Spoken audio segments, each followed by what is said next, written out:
This podcast is proud to be part of the TalkSPORT Fan Network. TalkSPORT. Powered by fans.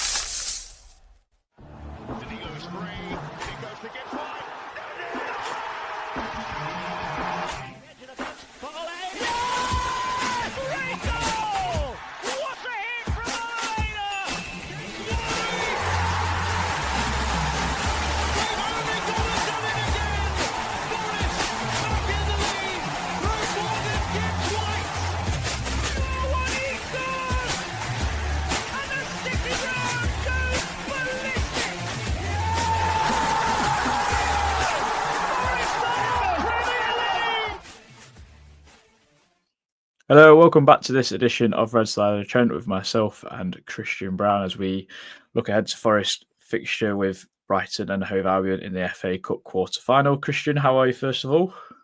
Good, thank you. How yourself? Yeah, not too bad. I'm looking forward to club football being back, as the international football is always a waste of time in my eyes. I just think just get to the actual tournament, you know what I mean? Stop playing against bleeding Latvia and Albania and all these bloody nobodies, to be honest. Let's face it, they're never going to win it. Like, we're not going to ever have a Greece moment again, are we? Or a Leicester City moment in international football again, ever in my lifetime, I don't think. But I'm so happy to be getting back to it, and a change from league football with the FA Cup. How excited are you for it? Yeah, very much so. Obviously, I love the FA Cup, so it's good that we're back into the action straight away, pretty much. And then it's a pretty busy week, isn't it? Obviously, you've got United on Tuesday, and then it's Villa on the Saturday. So, three very tough games, and looking forward to it.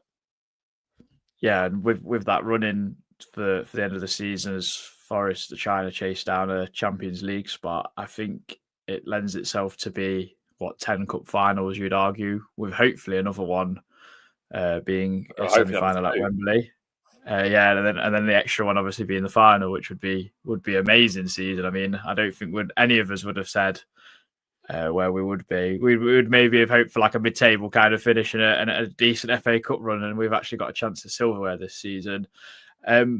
Just looking at before we look at Brighton, I know you weren't here for the Ipswich review or anything like that, and then obviously Morgan gives White reaction to not being in the squad, then being in the squad. So I feel like it's only right we touch upon that. We're starting off with your reaction to the Ipswich game.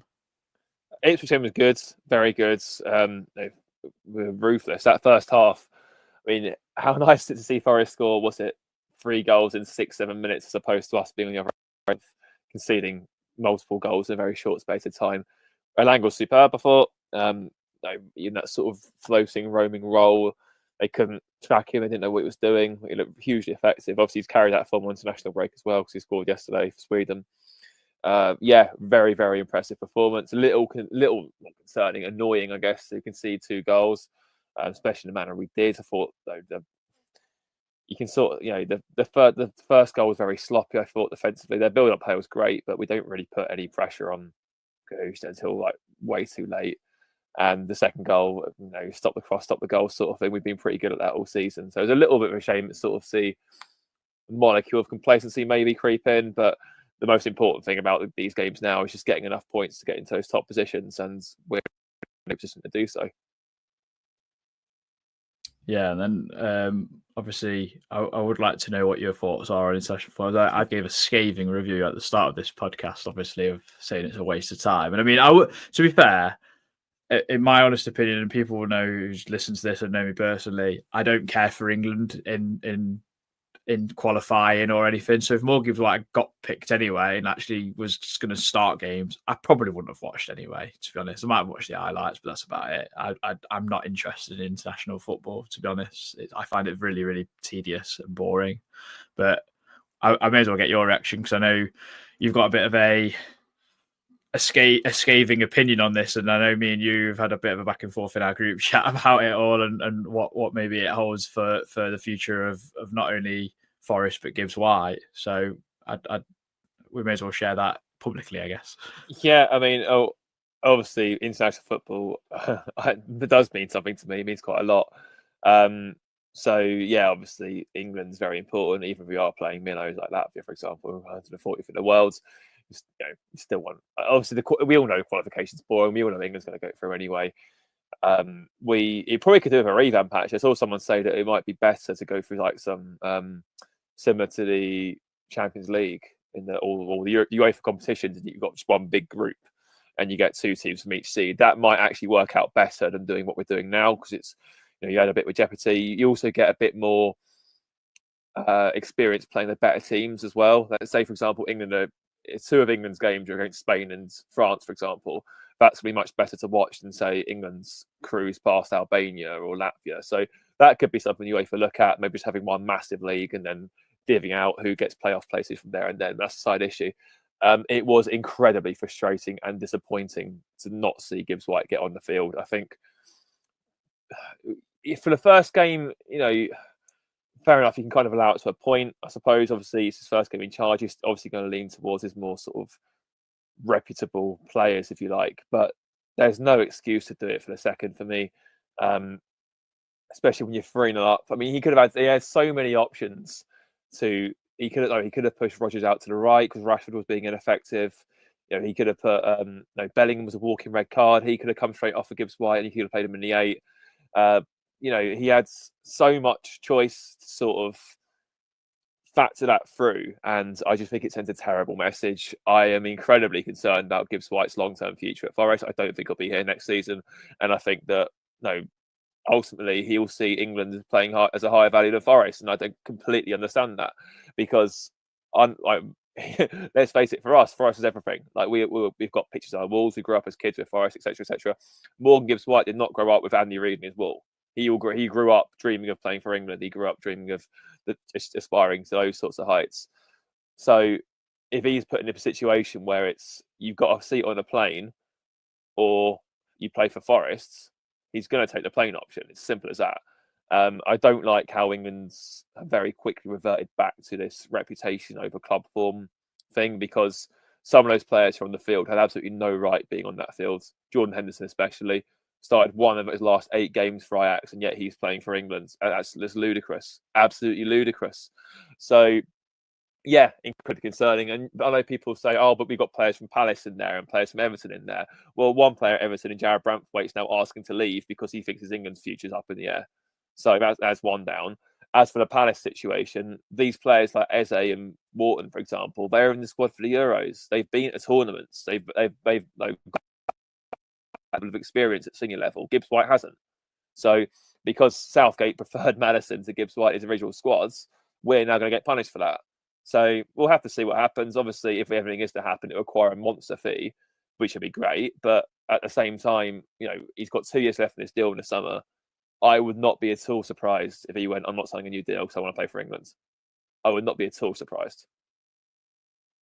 I mean, my counter argument is Gibbs White obviously clearly likes being a bigger fish in a smaller pond. I'm not saying we're a small pond as such, but I just think like he's proven over and over again that he is a good enough player. I mean, even our own fans have scaved at him a couple of times in the last couple of seasons. This season, he's stepped up as not only as a leader, but also as someone who can be creative and can score some goals. I think he's just got to keep on going. I think he's handled this in such superb manner, really, other than maybe the whole shrugging of the shoulders away at Ipswich at the end of the game as fans are chanting his name. It's one of them. I understand what your concern is, and that's understandable. I think when you point out Jared Brantwaite, I think Pickford plays for the same team, but he's been in the England setup for so long. I think Jared Brantwaite is a step above Everton, and Everton have been poor several seasons. So I think that move for him was always inevitable anyway, because I think he's can be a superb defender at an elite level. So that kind of makes a little bit of sense in that essence anyway. But we will have to wait and see. Hopefully it comes good for us. And regardless, when Morgan Gibbs White probably does leave anyway in a few years' time, we're going to get a really good fee for him and reinvest in our football club. So that's all I will say on that. But we are going to get into Brighton. We'll get our guest in Joe Sayers. One moment. Hello, Joe. Thank you for joining us on Red Side of the Trent as the resident Brighton representative, should I say. How are you, first of all?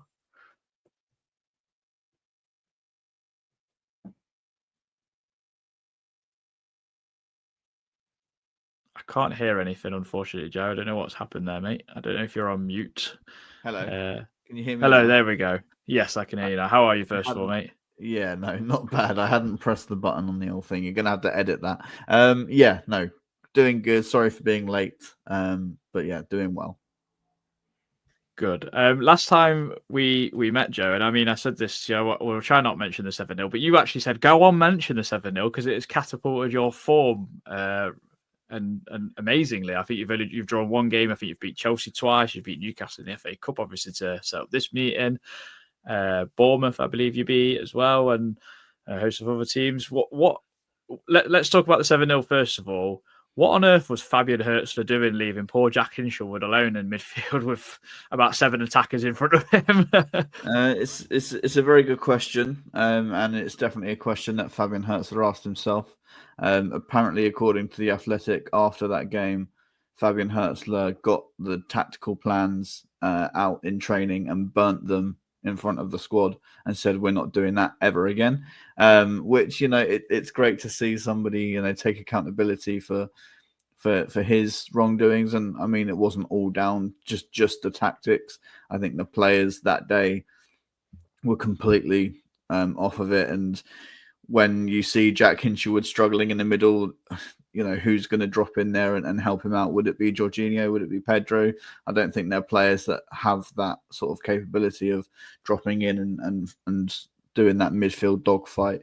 So, yeah, it's good to see that hasn't happened again and that those plans have been turned into ash. And 7 seems to be the number because we're now 7 games unbeaten.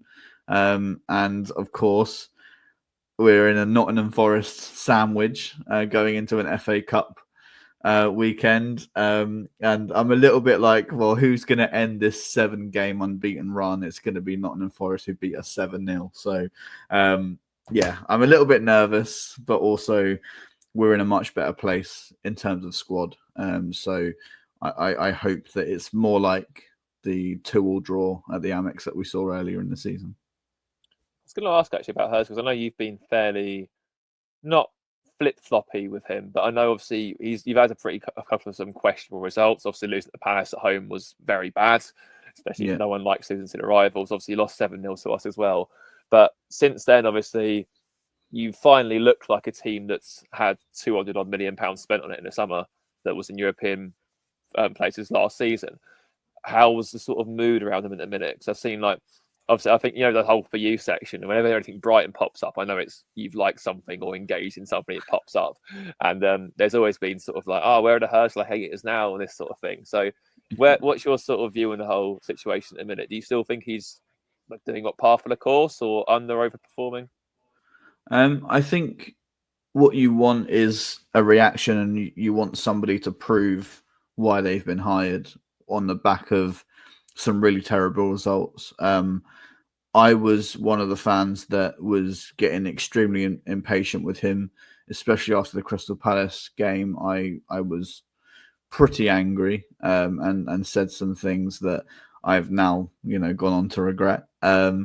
Because, I think for me, it's been a massive learning curve in patience and just, as he always says in post-match interviews, trusting the process. I was getting really annoyed at that comment after losing 7-0, losing 3-1 to our rivals, drawing 2-2 with Leicester away from home in the last seconds, throwing Leeds away. And it's sort of now like, okay, yeah, now we're 7 games unbeaten. There is reason to trust that process because he's shown that he can get results against really good teams.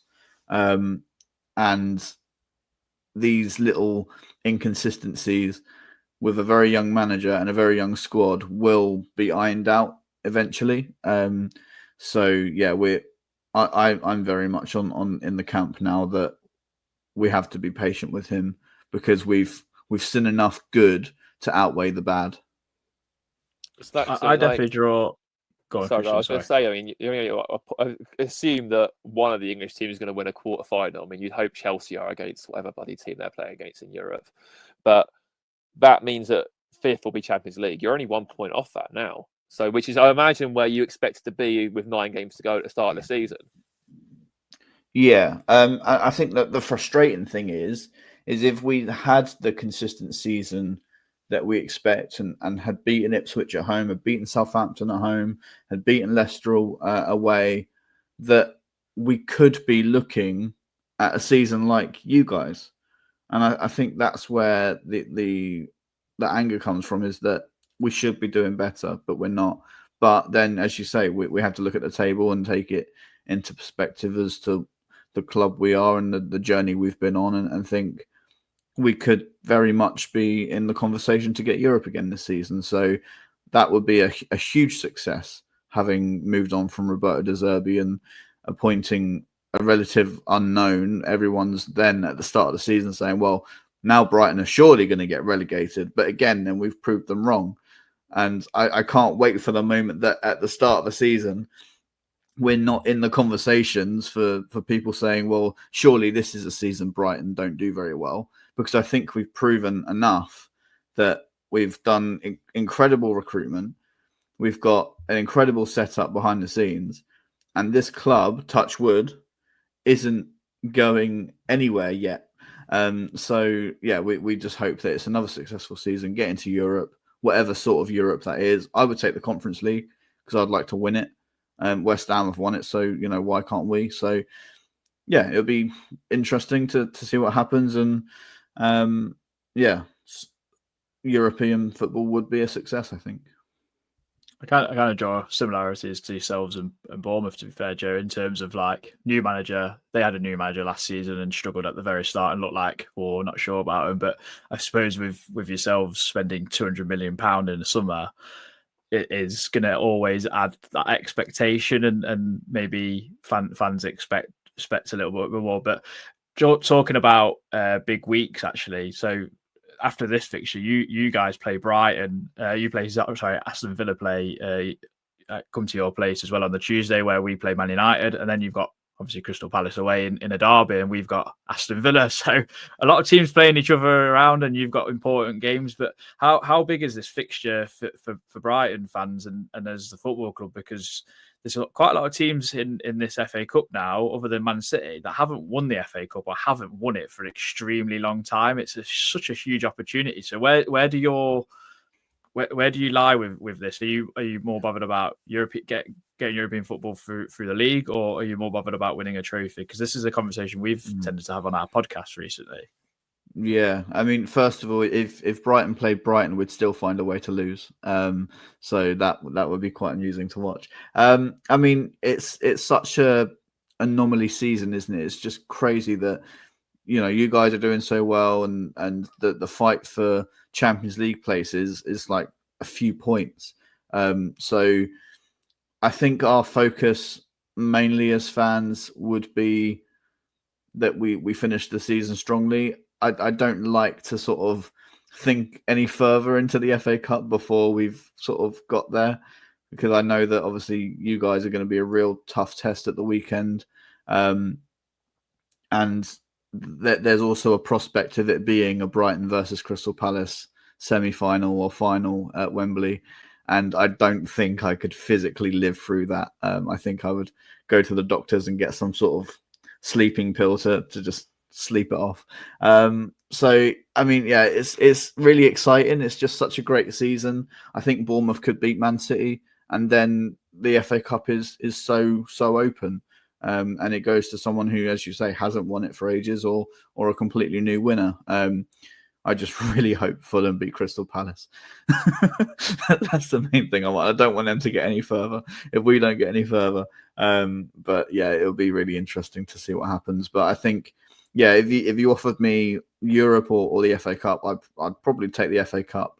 But realistically thinking, I think we should focus on the league. This is interesting. One of my good mates is a Palace fan, and he said exactly the same as you. He was like, you know, I'd please just beat Brighton. Whatever we do, I don't care. I just need to go out. Like, I was like, he just had done that one. But I guess how are you feeling? Obviously, it's always a bit difficult after the international break, isn't it? I mean, I don't know about Brighton and such, but given your contingent of South American players, I'm sure some of them have got pretty long flights coming back. Same as us. Obviously, Murillo, I doubt, will play for that exact same reason. Obviously, playing for Brazil the other night. Chris Wood's coming back from New Zealand. Probably going to be in a similar situation where, injury or no injury, he wasn't going to play in this game anyway. What sort of team you sort of reckon you're going to field for this? Because obviously, it's a quarter final. You want to go as strong as possible, but it's rather awkwardly timed after international break. So, what are you sort of expecting? Yeah, I'd imagine we're probably in a similar position with João Pedro, who also played for Brazil. I don't think he played against Argentina last night, so he might be fresher than a few. Karim Matoma obviously playing over in Asia with Japan, so that's a very long flight as well. So they're two massive players for us, and two massive players for you guys as well. So it'd be interesting to see what the managers do. I think we've got enough sort of depth to still field quite a strong side. Obviously, we've got Danny Welbeck and Jorginho, who have been doing excellently well. Jorginho, who we bought in the summer for £40 million from Leeds. There were question marks over that fee, but I think he's repaid that time and time again.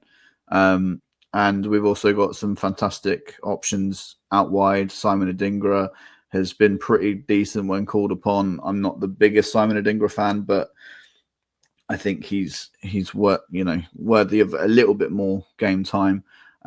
Diego Gomez, who's come in from Inter Miami, has been excellent and is versatile enough to play out wide as well. So we do have the options to sort of fill Karim Matoma's boots, but they're very big boots to fill. Karim Matoma's been huge for us in FA Cup competition over the last couple of years, and I really hope that he is starting again, so he can sort of help us get to that next bit. But if he's not, I think we'll have enough to at least put up a little bit of a fight and not lose 7-0.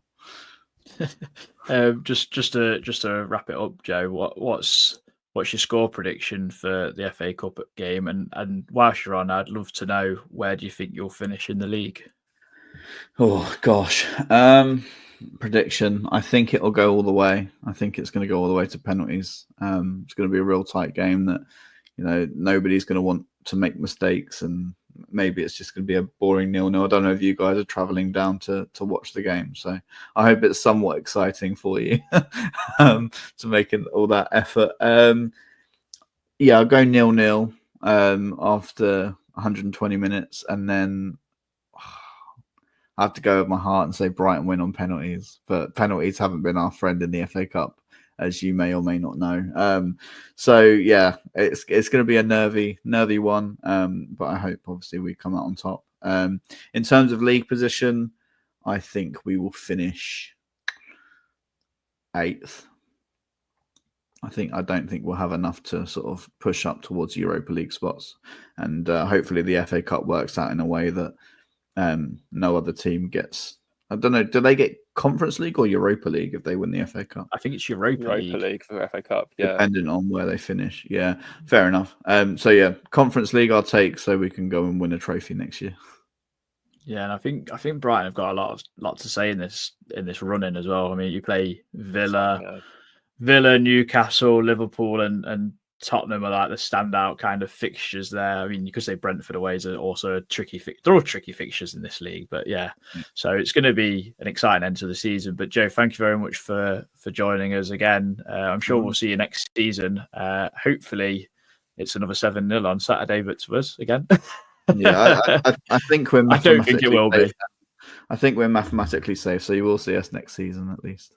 Yeah, well, I think Fabian Hurtzler might have like a bit of a, I don't know, maybe some sort of scrapbook or something inside the dressing room to G up your players. But I can't imagine them.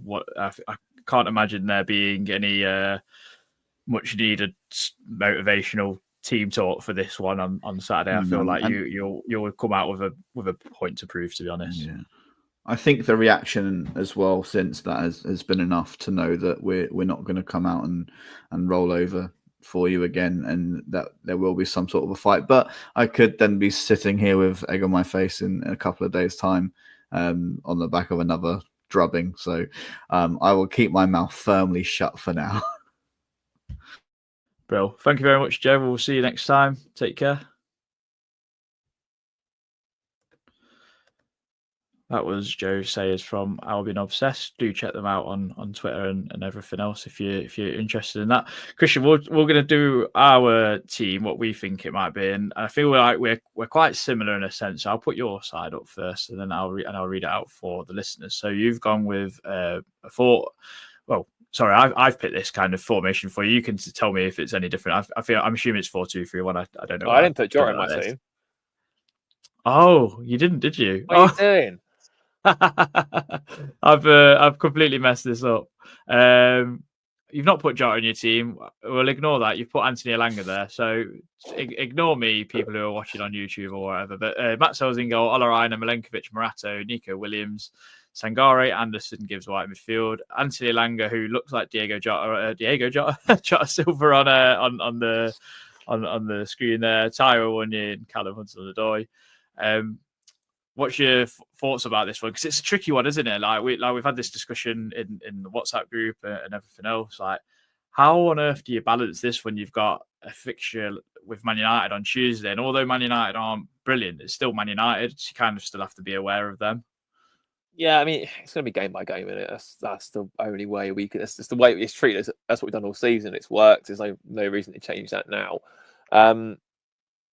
Yeah, I mean, obviously with Aina, he's another one. He'll be coming back from obviously Africa for international break as well. But we don't really have the flexibility to change that, really.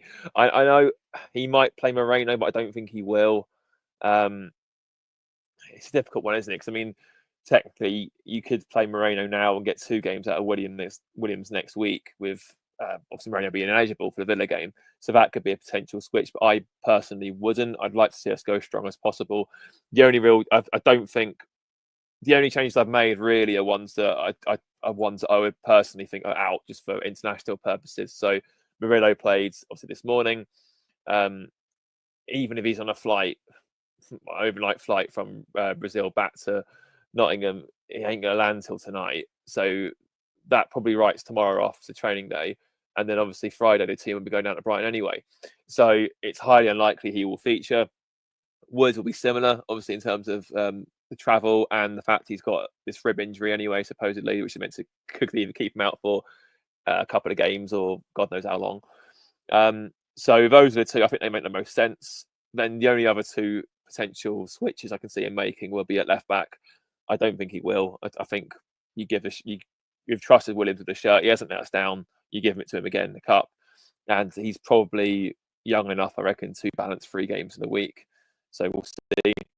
And then it's midfield. So it could be any one of Yates, Danilo, or Sangare. I've personally gone for Sangare because I think Brighton are going to be, coming at us very quickly and with a lot of vigour. So if we can get him on the ball and release the ball down the wings quickly, that would be great. So yeah, I've just gone for him personally, but I wouldn't be surprised to see that be Yates, or actually, I probably would be surprised to Danilo. It'll be Yates or Sangare that plays, I reckon, next Anderson. Yeah, I feel like Danilo's not. I'm not sure if he's missed the boat or anything, but I feel like because he's, especially in the game against Ipswich, he seemed to look like he was backing out quite a lot of challenges and everything else. And I think it's a that's psychological kind of thing that he's got to try overcome. Yeah. That's we've got to be patient with him. I've seen some fans writing him off, and that's very harsh. Like again, Danilo played a huge part in keeping us up in the league the first season up. When he came in, he was very, very good last year. I think we in all of those games, I think Danilo started last season, and it was part of his first choice midfield this season before his injury. So, I'm not going to write him off just yet. We just need to be patient with him. He's only like 22, 23. So it's the least we can do for him. But at this moment in time, I don't think you can throw him into games that to start. I think you bring him on maybe when the game's safe, or you bring him on maybe when we're, in a commanding position. But I don't think you can start from the off right now. Yeah, the reason I put Jota in because I had him in my team and I did mine first. I think that's probably I missed changing him for yours when I was doing this. But I've opted for a couple of changes. I've gone Sells, Williams, Milenkovic, Morato, Alex Moreno. I've gone Sangare and Yates, Jota, Gibbs White, Hudson-Odoi and Wunye. I really toyed with this a while. Because I know midfield is like the biggest biggest conundrum, because you kind of want to get Sangare in there to give him minutes. Yates has done really well as a substitution recently, done well when he started as well. But I think of late, certain against certain teams, it's warranted playing Dominguez and Anderson in there with Gibbs White. So it's been a really, really tricky one. I wouldn't be surprised to see these two in there, because we know we're going to get a lot of bombardment from Brighton. So do we look to kind of frustrate them? And then we know what we can be like on the counter attack. And yeah, I think I've put Jota in there because I just thought, because Elanga's played quite a lot of football recently and then gone away with Sweden, I thought maybe he would be the one that could be the impact sub this time round. So that's what I'm kind of thinking. But one of my questions for you, Christian, is how valuable or how useful do you think Taiwo could be for this last run-in, basically? Because I feel like he might have a real key part to play, to be honest, especially if this thing's a little bit more serious than it is. I mean, the way Taiwo's looked in the last few games, he's looked good. Like, he's looked lean, he's looked strong, he's looked back to himself, like he's looked quick. He's looked like the Taiwo that we've all known. The issue is he's not had many minutes to show it, and that's, for good reason, really, given how important and valuable Wood's goals have been. But now he has got a chance. He's got to try and take it. And, we've had all this chat about Forest wanting to sign a new striker, needing to sign a new striker. I mean, for that reason alone, I wouldn't start Jota Silva, because I strongly suspect that in Wood's absence, he will be a second choice striker. So I don't think you put them in a position where they're both in the field at the same time from the off, in case one of them gets hurt and then you're down to one. So I strongly believe that Elanga will start. But yeah, I mean, he's got a great chance now, Taiwo. We all know what he can do. We've all seen it. He's proved it. I mean, was it 10 goals in his first season, 6 in his second? He's only had 2-3 goals this season, most of them in the cup, 1 league goal, for example. But if you look at the minutes to goals scored, I think if you flesh that out over a season, he'd still be like 1 in 3, I think. So he's not, playing badly when he's on the fields. I really hope it comes off for him. He's we owe him a lot. He's a very good footballer, and obviously we don't know what's going to happen this summer yet, but this could be his last 9 to 12 games of us. So he'll want to go out of a bang, and if his future is elsewhere. But yeah, I think he's got a very good chance of cementing this place. And who knows? Let's say if Taiwo scores, 4 goals in these next 3 games, what do we do then? Do we put Wood back in? Do we keep Taiwo? It's a good situation to be in, and it's a situation he's going to need to put to Nuno's head. So, yeah, I've got no doubts about him at all whatsoever. I'm looking forward to seeing him cause chaos in opposition boxes, whether it's from barging centre-backs out the way or just being generally quick to run onto through balls. It'll also change the way Forest play too, because obviously Wood is very much a striker. You put it to his feet rather than expect him to run. That's just silly. But obviously with Taiwo being quicker and more agile, we might start seeing balls we played in behind a bit more. So it offers a different dynamic, and yeah, I'm looking forward to it. Yeah, it's going to be a fascinating game. I'm looking forward to it. Whilst I'll be at work, unfortunately, while it's on, but it'll be on the big screen, I'm sure. So I'll watch it with about another 50 to 100 people, I guess, in the casino. So that'll be fun to do that with. What's your predictions for Brighton? Obviously, Joe didn't really give us too much in terms of like what their selection might be. He's probably just as much in the cold as we are with what could happen from both sides. But just what do you think Brighton will do, and then gives a score prediction as well? It's going to be hard. I think, like you touched upon, they're going to be well up for this because we humiliated them. There's no 2 ways about this. We absolutely humiliated them. And when you get humiliated or embarrassed in a team sport, the next time you play them, you earmark that fixture and you want to show that it's a one-off, show it's not again. It'll be exactly the same if we play Bournemouth again. So we are not losing 5-0 to you this time around. It'll be that's how our approach will be. And they'll go into the exact same thing. They've been on a tremendous run of form since then. Was it 1-6 and drawn 1, I think, in all competitions? And that draw was away at Man City, which they probably could have won, really, given the chances they had late on. It's gonna be a tough game, very physical game as well, I reckon. But I'm not going to tip Forest to lose. It's not going to happen. I'm going to go 2-1 Forest.